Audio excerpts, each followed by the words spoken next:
Né dans la difficulté et façonné par le destin, la persévérance et la passion, Lino Ventura est devenu l'indomptable Durax en grave cuir du cinéma français.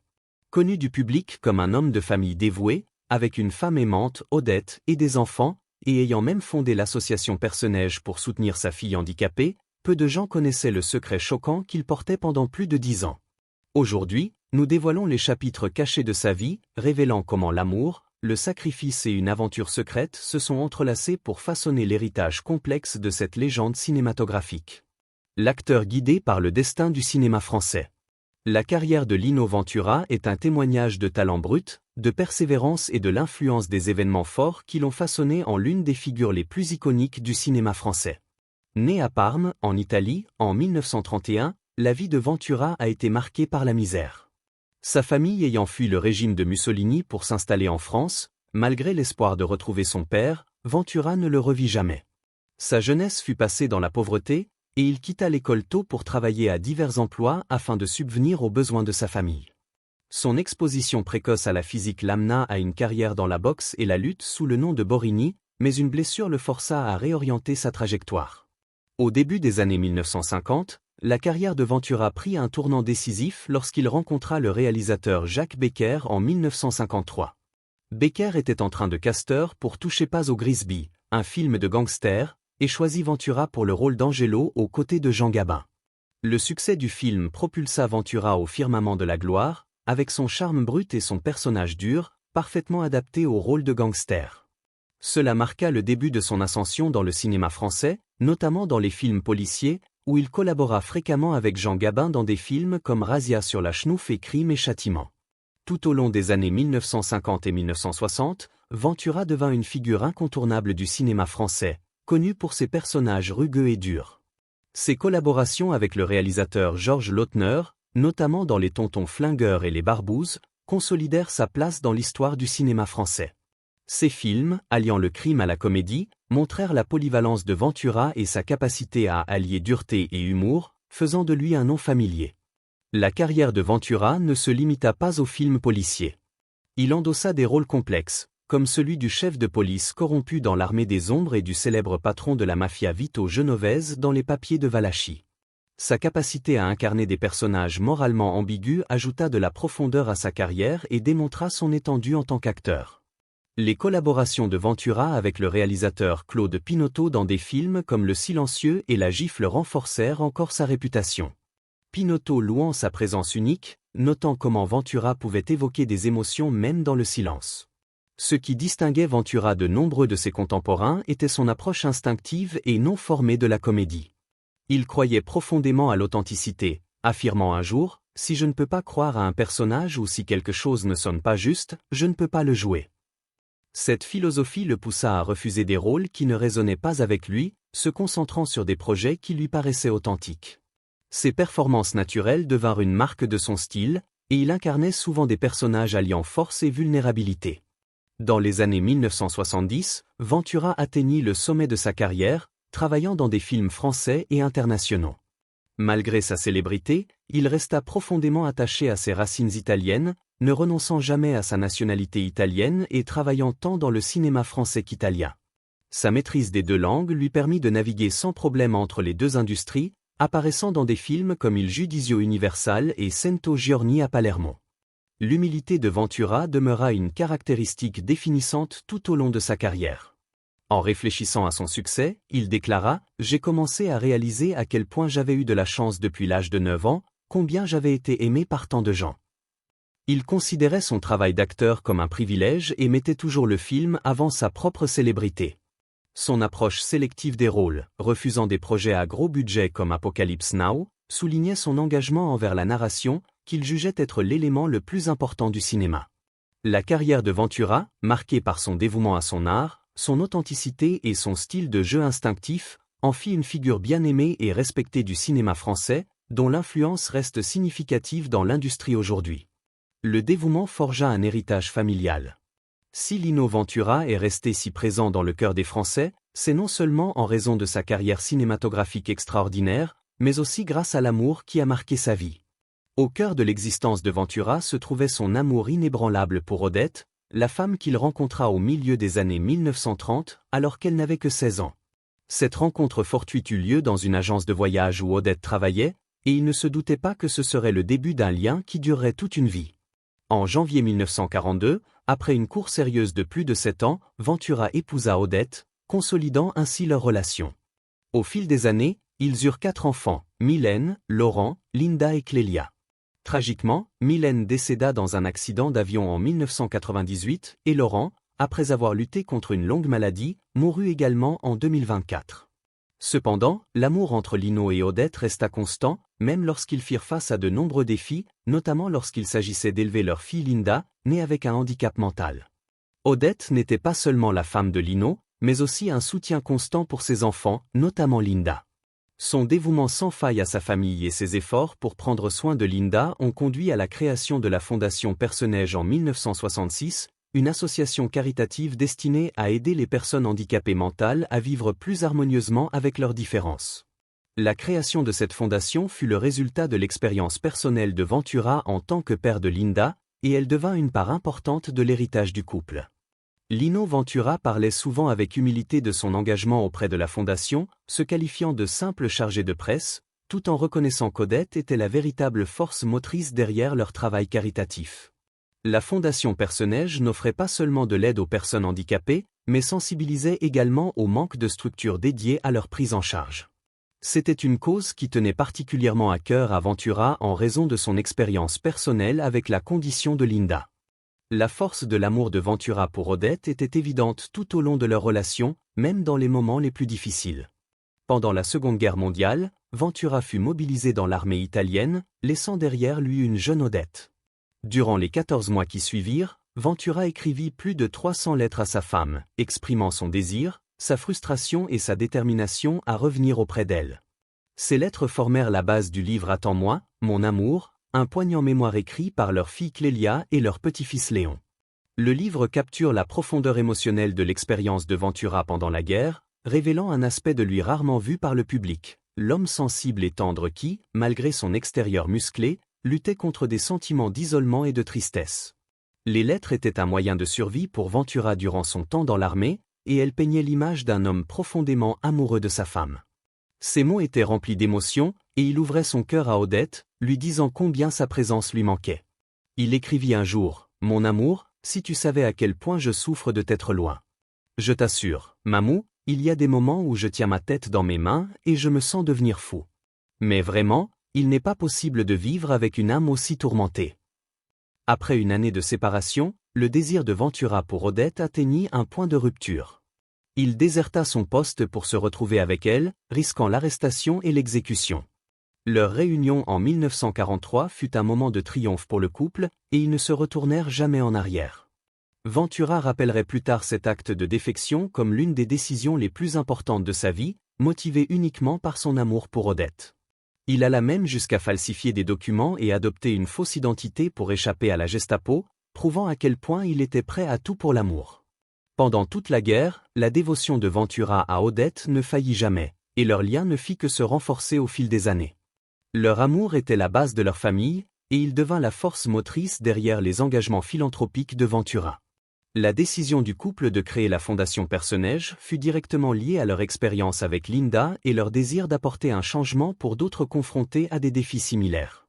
La carrière de Ventura continua de prospérer dans les années 1960 et 1970, mais il resta fidèle à sa famille et à son travail caritatif. Son dévouement envers ses enfants et sa femme resta inébranlable, même à mesure que sa célébrité grandissait. Il était un homme qui croyait en l'importance de la famille, et son amour profond pour Odette en était la preuve.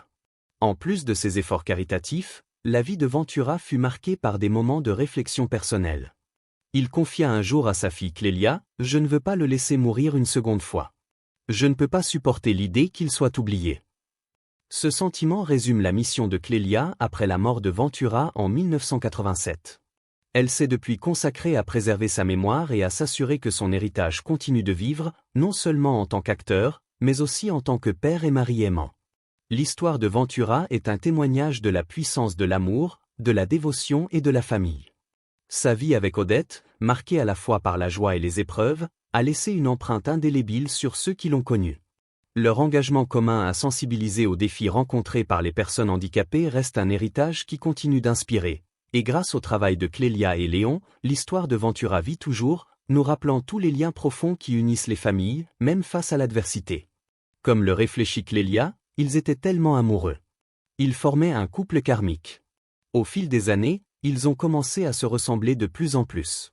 Je me souviens qu'un jour, Francesco Rosi, qui a dirigé mon père dans Cadavre exquis, a dit à ma mère Odette, « C'est incroyable, quand je te regarde, on dirait Lino avec une perruque. » La vie de Lino Ventura fut marquée par l'amour, la famille et le sacrifice. Sa dévotion envers Odette et leurs enfants, particulièrement Linda, était inébranlable, et son travail caritatif avec la Fondation Personnage témoigne de sa compassion. Même aujourd'hui, sa famille continue d'honorer sa mémoire, veillant à ce que l'héritage de cet homme remarquable vive encore pour les générations à venir. Le secret d'une relation amoureuse de 10 ans. Derrière l'image familiale, bien que Lino Ventura ait toujours cultivé l'image d'un homme de famille parfait, peu de gens savaient qu'il entretenait une liaison secrète avec Yanou Kolar pendant plus de 10 ans. Cette relation amoureuse fut l'une des plus passionnées et poignantes dans le monde du cinéma. L'histoire d'amour entre Ventura et Yanou débuta au début de l'année 1972, lorsque Ventura, au sommet de sa gloire et dans la cinquantaine, rencontra la jeune et charmante Yanou. Au début, Yanou décrivait Ventura comme définitivement odieux, mais le destin les rapprocha quelques mois plus tard, et dès ce moment, leur connexion devint indéniable. Yanou Kolar se souvient que lors de leur deuxième rencontre, le comportement de Ventura avait changé, et il lui offrit même une fleur. Ce petit geste alluma une passion amoureuse qui allait durer une décennie. Yanou, d'abord frappée par l'intensité de la relation, déclara « Je suis amoureuse. J'aime tout chez lui, sa salive, son odeur, sa chaleur, sa force, son sourire. » Illustrant la profondeur de ses sentiments. Leur relation, cependant, était compliquée. Ventura était profondément attaché à sa famille, en particulier à sa fille Linda, née avec un grave handicap. Malgré l'amour croissant entre eux, Ventura ne pouvait pas divorcer de sa femme Odette à cause de sa fille. Ils savaient tous les deux que leur amour ne serait jamais pleinement accepté par le public, et cette réalité les conduisit à rester amants en secret. Leur relation fut remplie de passion, mais aussi de tourments. Pendant 10 ans, ils vécurent leur amour dans l'ombre, Ventura continuant de remplir ses devoirs d'époux et de père tout en voyant Yanou. Ils se retrouvaient sur les plateaux de cinéma, que ce soit en France ou à l'étranger, et s'échangeaient des lettres tendres. Ventura écrivait souvent des lignes poétiques comme « Je suis amoureux d'une fille aux yeux azur, et je t'aime. Je t'attends. Tu es ma petite femelle. » Yanou lui rendait ses sentiments, mais acceptait que Ventura ne puisse rien lui promettre de concret. « Il ne me promet rien, mais il ne me trompe pas.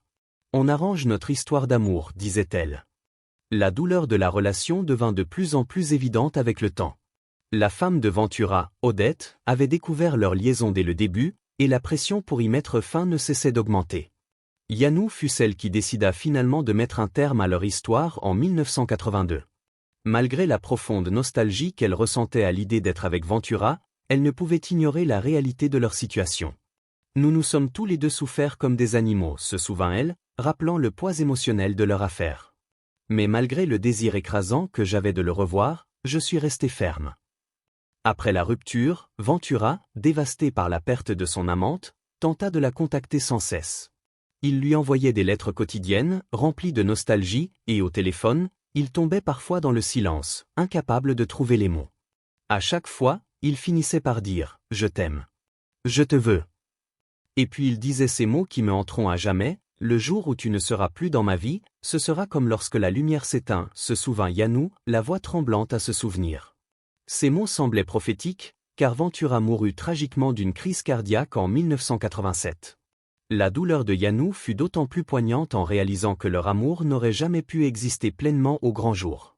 Les souvenirs de Yanou, partagés des années plus tard dans son autobiographie Les étoiles de ma vie, décrivent comment elle hésita à raconter les détails de leur histoire tant que Odette Ventura était encore en vie. « J'étais très réticente à raconter mon histoire avec Lino tant que Madame Ventura était encore là », avoua-t-elle. Malgré le secret, elle écrivit sur son amour pour Ventura avec chaleur et nostalgie. « Il était comme les autres hommes, sauf qu'il était extraordinaire », dit-elle, reconnaissant les complexités de leur relation. Cette relation n'était pas seulement passionnée, mais aussi d'une profonde intensité émotionnelle. Ils passaient des heures ensemble, que ce soit dans des moments privés ou sur les plateaux de tournage, toujours avec la conscience que leur amour ne pourrait jamais être pleinement reconnu par le monde extérieur. Yanou admit que Ventura lui avait avoué être tombé amoureux d'elle dès leur première rencontre, mais qu'il avait essayé de résister en raison de ses obligations familiales. Il m'a dit qu'il était tombé amoureux de moi dès notre première rencontre, mais qu'il avait essayé de lutter contre ce sentiment car il n'était pas libre et ne divorcerait jamais à cause de sa fille, se souvint Yanou. L'affaire, bien qu'intense et totale, fut aussi semée de difficultés. La jalousie de Ventura était une tension constante, et cela créa des frictions entre eux.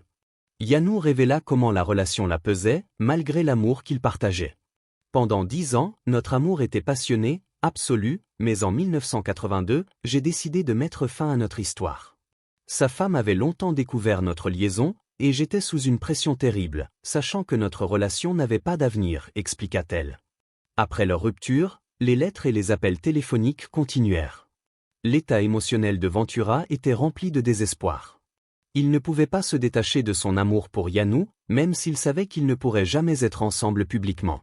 Ces lettres étaient remplies de tristesse et de désir, chacune se terminant par des déclarations d'amour.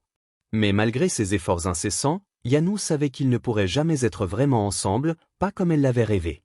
La vie de Yanou prit un tournant remarquable après la fin de leur liaison amoureuse. Elle avait déjà construit une carrière réussie en tant que l'une des plus célèbres agents de presse au monde.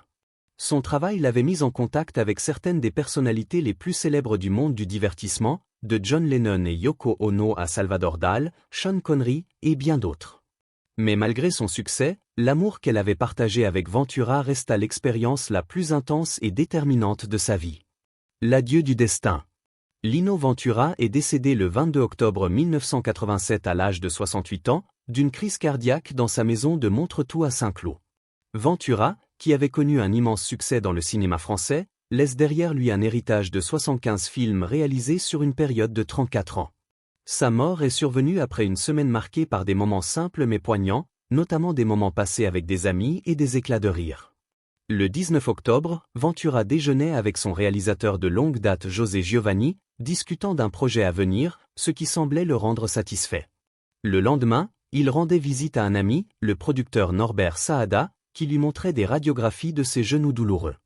Bien qu'on lui ait dit qu'il n'avait pas besoin de chirurgie, Ventura, toujours résilie, riait de ce conseil. Le soir du 21 octobre, Ventura dînait joyeusement avec des amis dans un restaurant, parodiant La Cage aux folles avec l'acteur Daniel Secaldi et exprimant à quel point il appréciait la soirée.